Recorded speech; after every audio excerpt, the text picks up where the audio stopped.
Welcome back to channel. आज हम बात करेंगे कि पेट्रोल और डीजल का प्राइस इतना ज्यादा क्यों बढ़ रहा है। एक सवाल आता है हर किसी के मन में कि आखिर तेल की कीमत कैसे तय होती है। अभी हाल ही में आपने देखा होगा या ये न्यूज पढ़ा होगा कि हिस्ट्री में पहली बार ऐसा हुआ कि डीजल का प्राइस पेट्रोल के प्राइस से ज्यादा हो गया। दिल्ली की बात करें तो वहाँ पे पेट्रोल का प्राइस 79 रुपए 76 पैसे हो गया, जबकि डीजल का प्राइस 79 रुपए 88 पैसे हो गया और लगातार 18 दिन तक पेट्रोल और डीजल का प्राइस बढ़ते रहा। तो आखिर क्या कारण है कि पेट्रोल और डीजल का प्राइस इतना ज्यादा बढ़ रहा है? पेट्रोल की कीमत कैसे तय होती है? इन सभी बातों को आज हम इस वीडियो में जानेंगे और ये भी जानेंगे कि इंडिया सबसे ज्यादा कहां से तेल को इंपोर्ट करता है।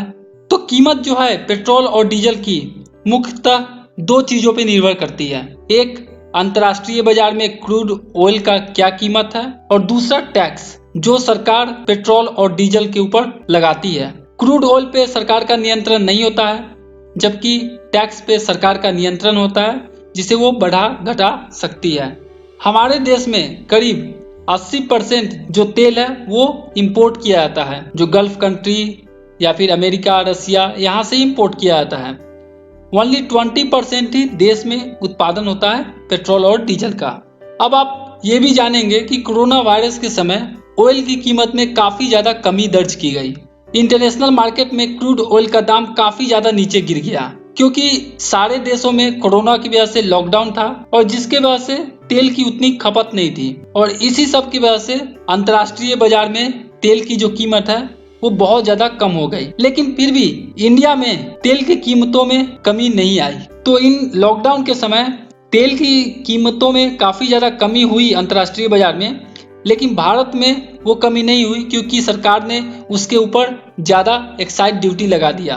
पेट्रोल और डीजल के बीच में जो प्राइस का डिफरेंस है वो टैक्स की वजह से है, क्योंकि लॉकडाउन के समय जो ओएमसी कंपनी है, ऑयल कंपनी है, वो 16 मार्च से लेकर 7 जून तक पेट्रोल और डीजल के प्राइस में कोई भी अंतर नहीं किया। लेकिन फिर भी इंडिया में जो उस टाइम पेट्रोल और डीजल के जो दाम बढ़ रहे थे या घट रहे थे, वो सिर्फ इसलिए बढ़ और घट रहा था क्योंकि उस टाइम सरकार टैक्स में बदलाव कर रही थी, स्टेट गवर्नमेंट टैक्स में बदलाव कर रही थी इसी की वजह से। और उस टाइम जो इंटरनेशनल मार्केट में जो ऑयल की कीमत है वो करीब $20 के आसपास चली गई।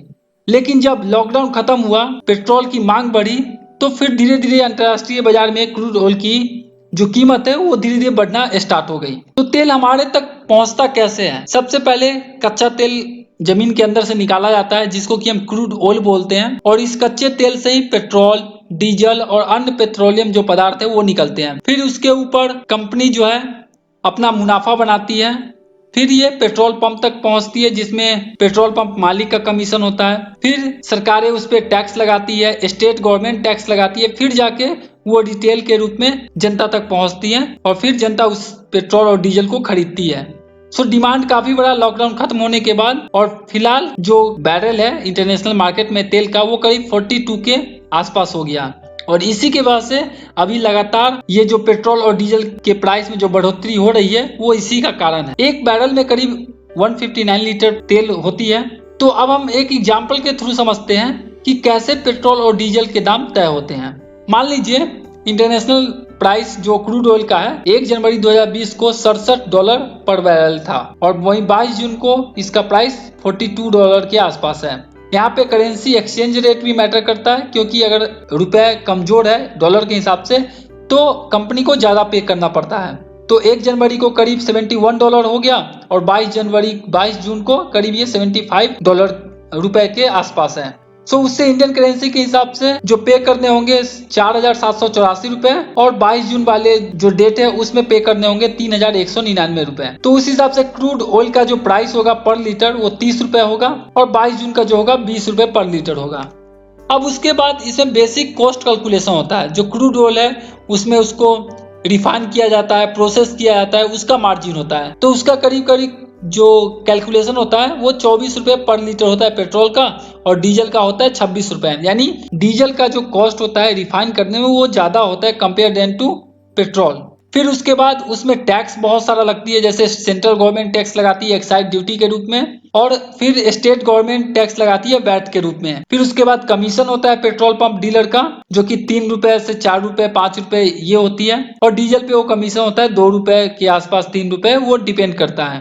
फिर उसके बाद डिफरेंट स्टेट गवर्नमेंट जो वैट लगाती है वो डिफरेंट होता है, ये वैरी करता है स्टेट टू स्टेट। अगर दिल्ली की बात करें तो वहाँ पे 30% वैट है, किसी और स्टेट की बात करें तो वहाँ पे कम हो सकता है, किसी और स्टेट में वो ज्यादा भी हो सकता है। तो वैट कैलकुलेशन करने के बाद उसका जो प्राइस है पर लीटर का वो करीब 18 रुपए के आसपास बढ़ा, और डीजल का करीब 18 रुपए 45 पैसे के आसपास बढ़ा। और उसके बाद जो फाइनल रिटेल प्राइस हमारे पास जनता के पास आती है तो वो मिलके फिर हमारा फाइनल कॉस्ट बनता है। तो इस तरीके से पेट्रोल का प्राइस तय होता है। यानी मेनली 4 कंपोनेंट है पेट्रोल के प्राइस में। पहला है क्रूड ऑयल, दूसरा है जो ऑयल कंपनी क्रूड ऑयल को रिफाइन करती है उसका कॉस्ट जुड़ता है, तीसरा टैक्स होता है सेंट्रल गवर्नमेंट का और स्टेट गवर्नमेंट का, फिर डीलर का कमीशन होता है, और फिर जाके ये रिटेल मार्केट में आता है जो कि जनता के लिए होता है और जनता उस पेट्रोल को खरीदती है। तो अगर सिनारियो की बात की जाए तो क्रूड ऑयल होगा और टैक्स होगा। टैक्स में क्या आएगा, वैट आएगा और एक्साइज ड्यूटी आएगा। तो टैक्स के रूप में अगर हम बात करें तो 2014 में एक्साइज ड्यूटी सिर्फ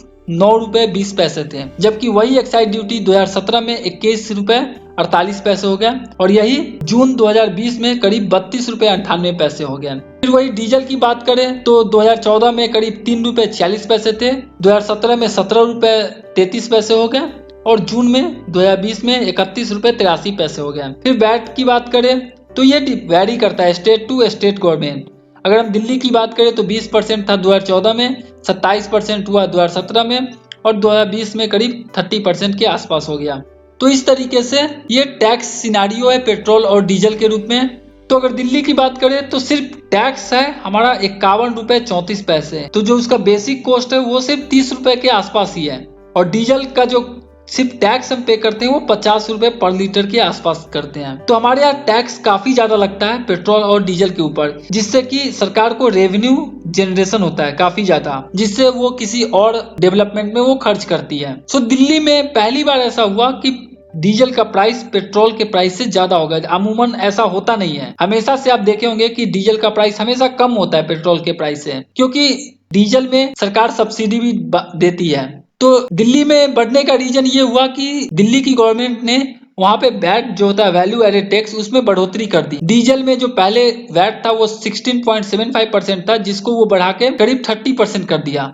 इसी तरीके से पेट्रोल में भी वो बढ़ोतरी किया, लेकिन डीजल में उन्होंने 250 किलो लीटर पे पर एक्स्ट्रा लिवाई एक चार्ज अलग से लगाया, और जिसके उपरांत डीजल में कॉस्ट में ज्यादा परिवर्तन आया। फिर उसी तरीके से पेट्रोल जो पहले 27% था वो अब 30% हो गया। तो ये सिर्फ दिल्ली में डीजल का दाम पेट्रोल के दाम से ज्यादा है। बाकी आप सारे स्टेट को देखेंगे तो अभी भी वहां पे पेट्रोल का दाम डीजल के दाम से ज्यादा है। जैसे गुजरात की बात करें, कर्नाटक की बात करें, मुंबई की बात करें, तमिलनाडु की बात करें, तो आप देखेंगे कि हर जगह का वैट अलग होता है। कर्नाटका में सबसे ज्यादा 35% का सेल टैक्स है पेट्रोल के ऊपर, और 24% सेल टैक्स है डीजल के ऊपर।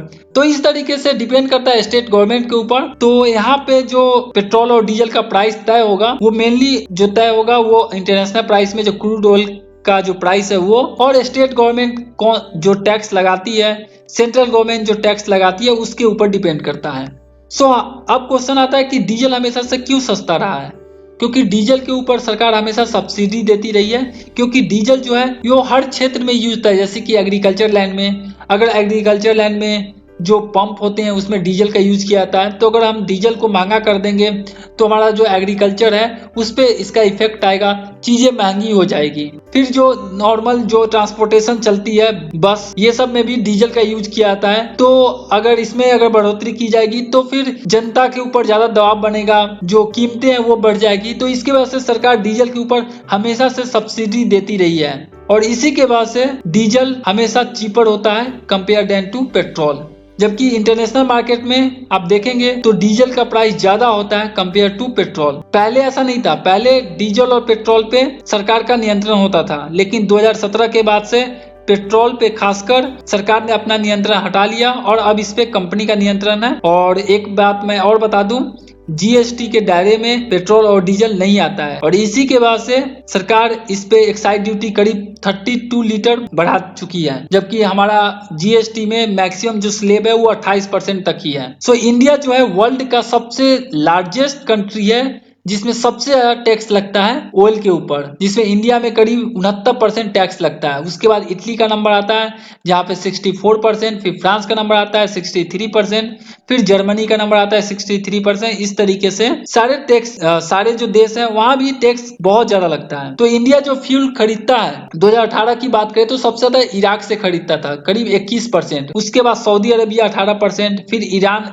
11%, Venezuela, Nigeria, UAE and other जो कंट्री है जैसे रसिया, ये सब से भी, अमेरिका से भी भारत क्रूड ऑयल खरीदता है। लेकिन 2020 में जो आप देखेंगे तो इराक से 24% भारत खरीदा, सऊदी अरब से 17% और ईरान से 0%, क्योंकि अमेरिका ने ईरान के ऊपर सैंक्शन लगा दिया था जिससे भारत वहां से कोई भी तेल को इंपोर्ट नहीं कर पाया और इसके बाद से ईरान से फिर हम तेल खरीद नहीं पाए। अभी हाल ही में अप्रैल के महीने में सऊदी अरबिया से हम सबसे ज्यादा तेल खरीद रहे हैं। तो अभी अगर क्वेश्चन पूछा जाए कि इंडिया सबसे ज्यादा ऑयल इंपोर्ट किस कंट्री से करता है तो वो सऊदी अरबिया से करता है। तो यही था आज का एक छोटा सा वीडियो, आई होप आपको समझ में आया होगा। अगर अच्छा लगे तो इसे लाइक कीजिए, कमेंट कीजिए एंड शेयर कीजिए। बने रहिए हमारे यूट्यूब चैनल पे। Thanks for watching.